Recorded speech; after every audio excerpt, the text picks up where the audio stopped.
Shalom, brothers and sisters.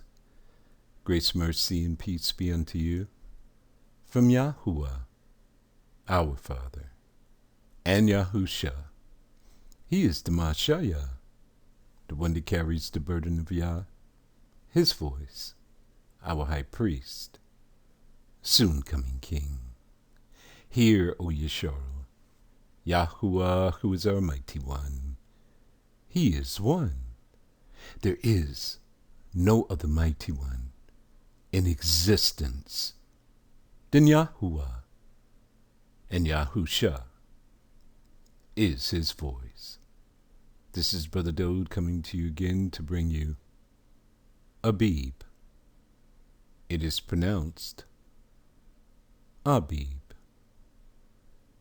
This is a replacement word. It represents the holidays of God. We all know who God is. He is the serpent that fell from the heavens. He is the one who deceived Eve, the one who showed men the blows of death. By his hands men have gone around the world to steal, kill, and destroy. In the promised land he was Baal, God. In Egypt he was Ra. And amongst the Gentiles he is just simply God. He is also replaced, he who is seated upon the throne. And he has his own feast. Look where his feast will be. In the spring, between March and April, and in the fall, between October and September. They are fixed. They are fixed to what? A solar calendar. If you find yourself having your Passover and Feast of Unleavened Bread between March and April, you too are following the feast of God. Let's begin. Abib, Jewish encyclopedia. These are the culprits, the ones who created this word and replaced our Father's name once more. What do they say Abib means? Ears of grain. The name of the first month of the Hebrew year. No, it is not. I'll give you the name later. But they're saying that Abib, the word that they created, means ears of grain. jw.org. It means, what means? Abib, green ears of grain, and ran from mid-March to mid-April. After the Jews returned from Babylon, it was called Nisan. The Jews were never in Babylon, but they believe so. Look where they got their information from. The Jewish calendar. If you find your feast days between March and April, you are following the Jews and the holidays of God, because the Jews are God's chosen people. What is Abib? Christian Answers. This is the name of the month of newly ripened grain. Exodus 13:4, 23:15. Check to see if you can find that. The first of the Jewish ecclesiastical year and the seventh of the civil year. Ecclesiastical year? What's that?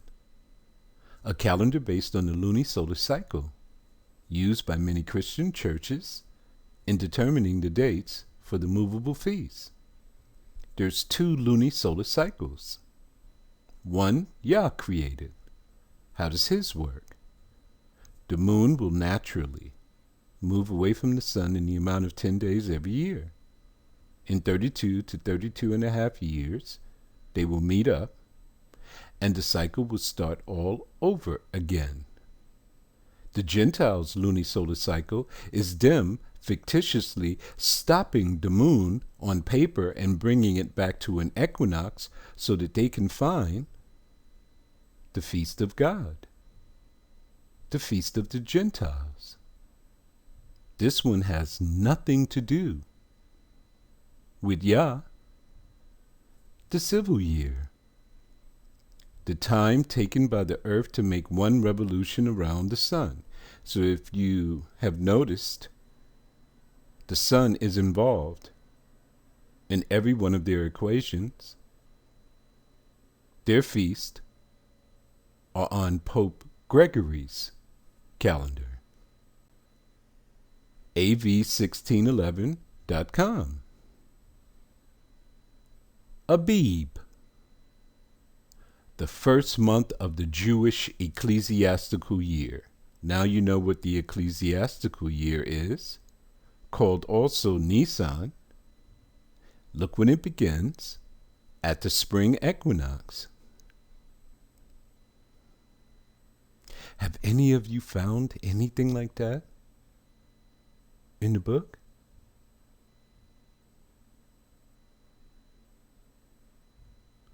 If you haven't found this anyplace in the Bible, why do you do it?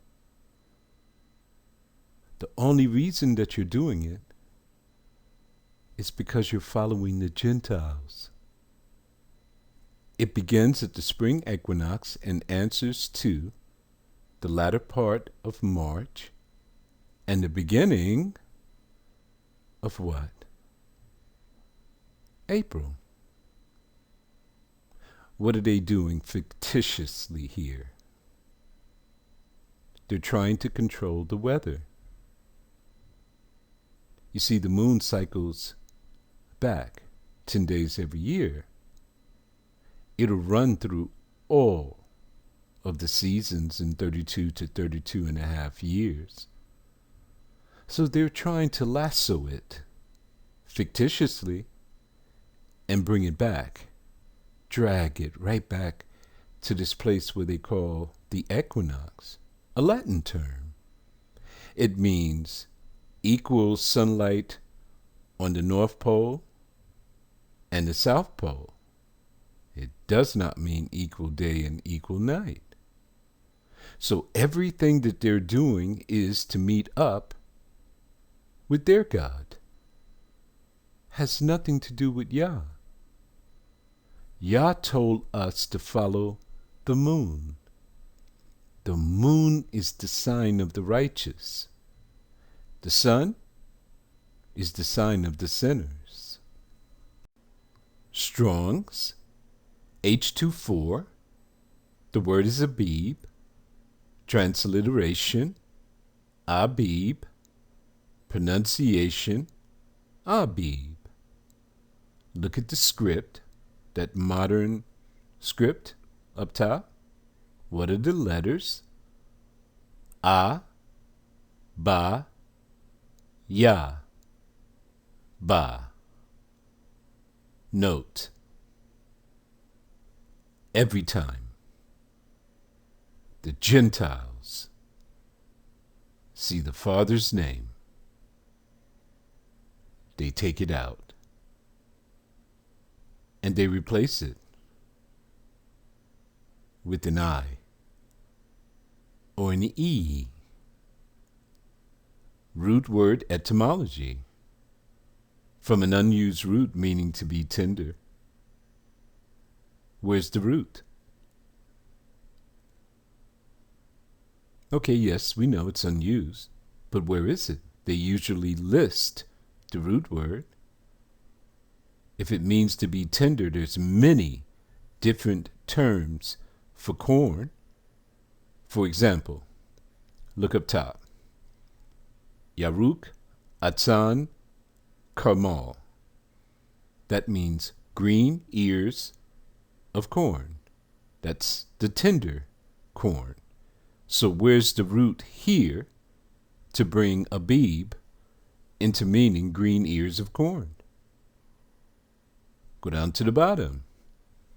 The KJV translation count. It appears 8 times. KJV translates Strong's H24 in the following manner.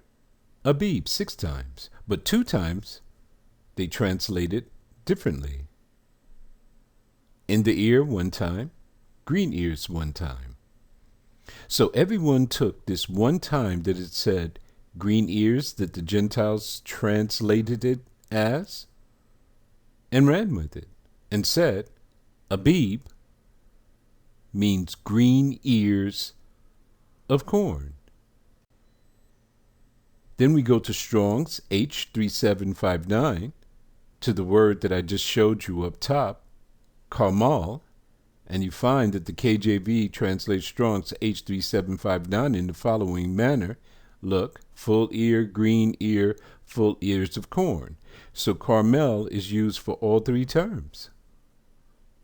Come to the bottom, Strong's definition, full green ears of corn. Okay, we're getting somewhere. Here's some examples in Scripture for Carmel. Look what I've underlined in the first Leviticus 2:14. Your first fruits, green ears of corn dried by fire, and then even corn beaten out of full ears. So that's all corn altogether. H3759. Carmel. Leviticus 23:14. And you shall eat neither bread, nor parched corn, nor green ears. Hold it 1 second. This is the day after the Shabbat. This is when you bring the sheaf to the priest. Green ears, they say, means Abib. But the word here in the original text would be Carmel.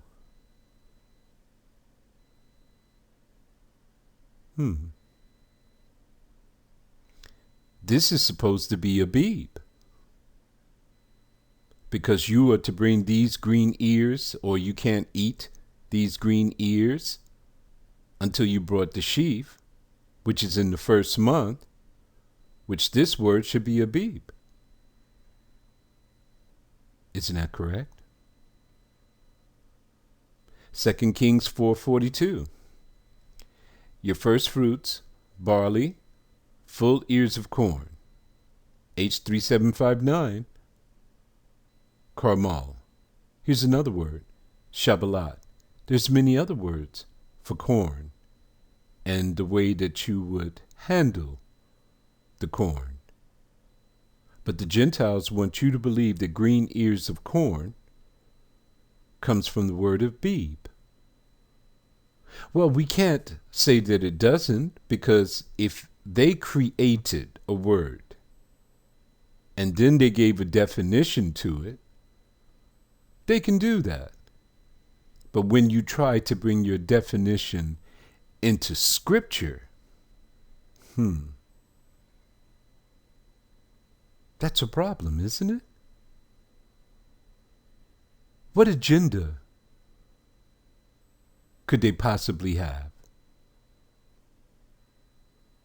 They said that there was a root word. I'm going to give you the root word. It is right in front of you all the time. H1 equals Ab. That's your root word. Doesn't mean anything about tender. Ab means father.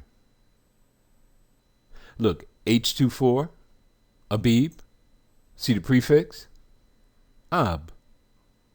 That's the root word. They say Ab means green ears. Let me show you some examples of Ab. It's unlimited in the Scripture. You can go through this process yourself and see. Psalms 103:13, Father Ab. Check it, please. It won't hurt. You just need 3 tools: Blue Letter Bible, parallel Old Testament Hebrew, and your ancient Shemitic Hebrew chart. And you can check all of these things yourself. Genesis 15:15. Ab to Yak. Okay, so the father is connected now with an action. Ta Yak. What does ta Yak mean? Well, ta means 2 sticks. Ya is an arm stretched forth. And the K, ka, is an open palm. So he stretched forth his arm with an open palm to the 2 sticks. Who are the 2 sticks? The children of Yisharu. The northern kingdom and the southern kingdom. Isaiah 9:6. Father, Ab, Yad. What does that mean? Well, the father stretched forth his hand, Yad. You see it right there? Proverbs 15:5. Ab, Yao. The father stretched forth his arm to secure. You see, the other parts are his action, what he set out to do. Proverbs 3:12. This one has wak, then ab. What is it saying? The wa means secure, and the ka means an open palm. So he secured us with an open palm, the father did. Who did he secure? The children of Yisharu. Deuteronomy chapter 16, verse 1. Ab, Yab, or you can put your vowel in between, Abba, Yab, like Abba, Father. Okay, what does it mean? The father stretched forth his arm to the house. What house? The house of Yisharu. So you see, the root word means father, and then after comes an action, and it shows that the father only stretched his hand to one people. So you know they had to take this out, so that they can bring in their Judeo-Christian society. If you understood what the scriptures were saying in their purest form, is that the Father only saw, only recognized, only chose, only delivered one people. Debaryam, chapter 16, verse 1, and Debaryam, 26, verse 8. Let me take you down this rabbit hole. I want you to see how the Gentiles have taken out the name of the Father and all of the actions in which he did for the children of Yisharu. This is what pure jealousy looks like. 1. Observe the month of Abib. That's what they would have said here. And they say that Abib means green ears of corn. Okay, 1. Let's read it again with the definition of Abib. Observe the month of green ears of corn. Is green ears of corn the reason for this observance?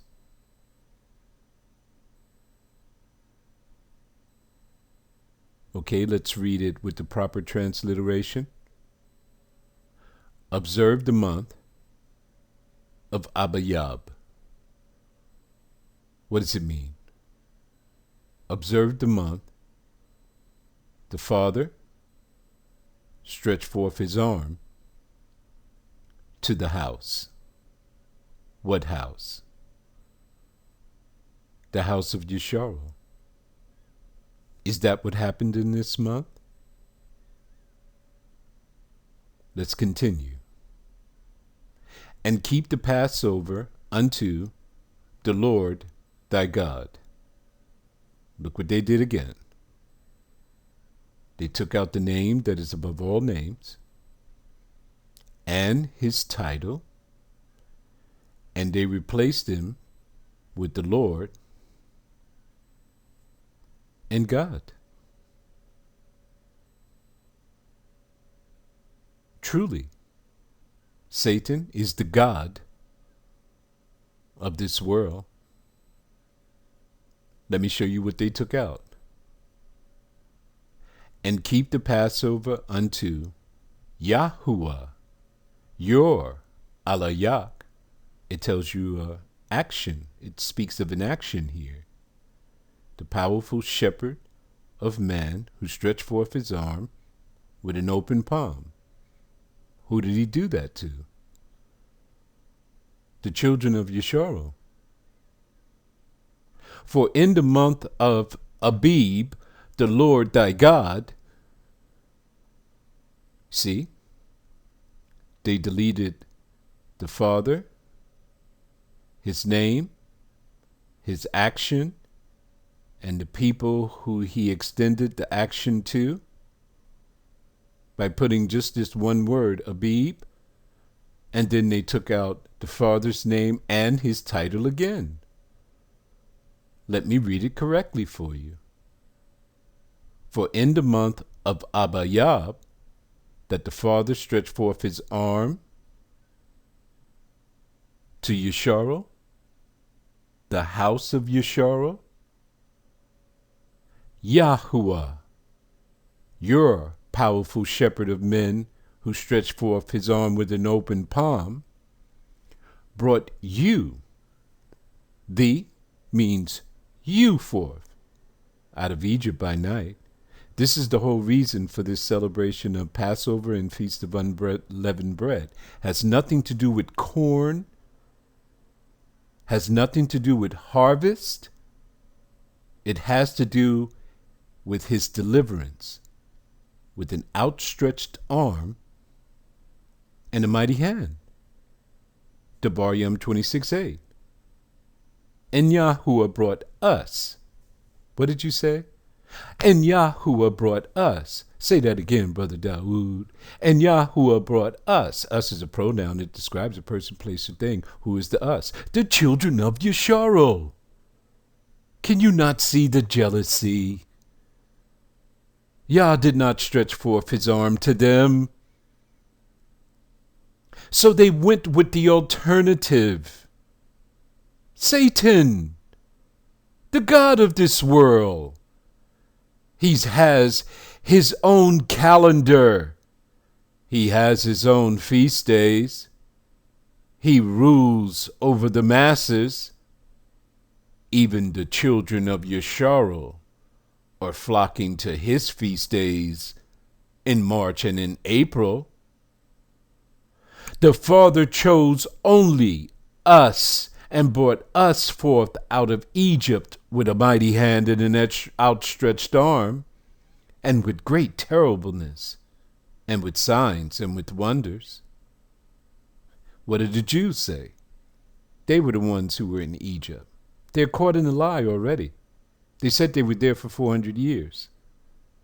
The children of Yisrael did not even enter Egypt. The first person, who is Yahusep, who you call Joseph, didn't enter in till 215 years before the Exodus. Got him again. Here's the chart that you need for your investigation. The ancient Shemitic. It's not Semitic. The word is Shemitic. Semitic is the replacement word. You see, Shemitic means from Shem. The Jews claim Ashkenaz. So they took out the sh and just said sa, and then gave it a definition, region. We come from the region. We are Semitic, and we are Shemitic from Shem. They claim Ashkenaz. Okay, then it says Hebrew. Look at the true word, Abarya, whose name was deleted again. This is the name of the patriarch, not Eber. Abar was Abraham's name. Abaraham. The patriarch's name, Abar. The language, Abar Yah. Ancient Shemitic Abarya chart. Okay, what is the word that we're looking up? Abayab. What are the letters? A, Ba, Ya, Ba. Wasn't that simple? Look on the chart. I have circled for you the pictograph and the actual letters from the middle, the alphabet. Okay, let's see what they mean. The first one is A. It's represented in the pictograph as an ox head. But what does it mean? Strong power leader.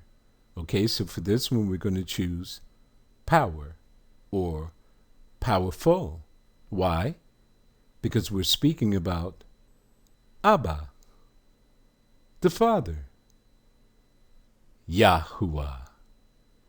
The next letter is Ba. Look at the early. Looks like a floor plan. And the meaning, family house in. So the powerful house of who? Come down to the bottom there. You see the last one circle. Of Yah. Look in the pictograph. It is represented as an arm stretched forward. So the powerful house of Yah stretched forth his arm to who? To Ba. We're back to the tent floor plan again, to another family, to another house. So the powerful house of Yah stretched forth his arm to another house. Who is the other house? The children of Yesharal. And no one else. Now do you see why they do what they do? Yah didn't choose them. And they are jealous. And they hate us. It would have been simple for them, instead of trying to destroy us, to rally behind us. But everything that they are and everything that they have is because they have enslaved us and spoiled us. We are a people robbed and spoiled. They stole our identity. They stole our book. They changed it around. They made it their own. They replaced our mighty one with their mighty one. And in their doctrinal principles, they came up with their own equation to find their feast days. Not Yah's feast days. Their feast days. Their new moons. Their Sabbaths. They're all on Pope Gregory's calendar. Doesn't that tell you something? That they have fixed their feast to between March and April and always speaking about an equinox when you can't find any of these things in Scripture? And yet our people continue to believe in them and their fictitious adjustment and believe that that is going to bring them to Yah's feast days? No. You're going to wind up having your feast on an abominable day. It's time for us to wake up. It's either you're for him or against him. If you are for him, you will follow him. The moon is the sign of feast. The moon is the sign of the righteous. The sun is not in the equation when you're looking for Yah's feast days. Shalom.